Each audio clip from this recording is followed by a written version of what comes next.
যোৰহাট নগৰত দেখা পোৱা গ'ল এক বিৰল আৰু হৃদয় চুই যোৱা দৃশ্য। বিপদত পৰা এটা বগলীক সহায় কৰিবলৈ চেষ্টা কৰিছে এজনী কাউৰীয়ে। এজোপা শুকান গছত এটা বগলী আহি পৰিল। চিলাৰ ৰছী গছৰ ডালত লাগি আছিল আৰু এটা সময়ত বগলীটোৰ ভৰিত মেৰ খাই ওলমি পৰিল। তাকে দেখি এজনী কাউৰীয়ে সহায় কৰিবলৈ আগবাঢ়ি আহিল। ৰছীডালত কেইবাবাৰো খুটি এৰুৱাবলৈ চেষ্টা কৰিলে। পাছত ওচৰৰ মানুহে দেখা পাই বগলীটোক উদ্ধাৰ কৰি চিকিৎসাৰ ব্যৱস্থা কৰে। যি সময়ত মানুহে আনক সহায় কৰাৰ কথা পাহৰি যাবলৈ ধৰিছে, সেই সময়তে এই কাউৰী আৰু বগলীৰ ঘটনাটোৱে বহু কথাই শিকাই গ'ল। যোৰহাটৰ পৰা অনুপম বৰাৰ ৰিপৰ্ট, পোহৰ লাইভ। আমি এটা বস্তু দেখিবলৈ পাইছিলোঁ যে এটা বগলী গছজোপাত তেনেকৈ ওলমি আছিলে।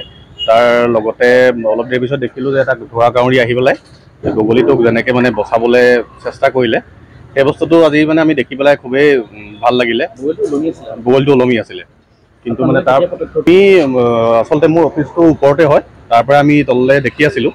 দেখি থাকোঁতে আমি এটা বস্তু ভালকৈ স্পষ্টভাৱে আমি দেখিবলৈ পালোঁ যে এটা ধোঁৱা কাউৰী আহি পেলাই বগলীটোৰ যিডাল ৰছীত ওলমি আছিলে, সেই ৰছীডাল ছিঙিবলৈ চেষ্টা কৰি আছিলে। কিন্তু সেই তেনেকুৱা এটা বস্তু আমি এতিয়া সাধাৰণতে আজিৰ দিনত চাবলৈ গ'লেতো কোনো মানুহৰ মাজতে তেনেকুৱা এটা নিদৰ্শন দেখিবলৈ পোৱা নাযায় যে এজন মানুহ ক'ৰবাত পৰি থাকিলে বাকী কোনোবা এজন মানুহ ওচৰলৈ চাপি নাহে সাধাৰণতে। সেই তেনেকুৱা ক্ষেত্ৰত আজি পশু পক্ষীৰ ক্ষেত্ৰত এনেকুৱা এটা দেখি পেলাই ভাল লাগিলে। সেইখিনি দেখি আমি নিশ্চয় বহুত আনন্দিত হ'লোঁ। একে শিকিব লাগে, মানুহে এইবোৰৰ পৰা শিকিব লগা বহুত আছে পশু পক্ষীৰ পৰাও।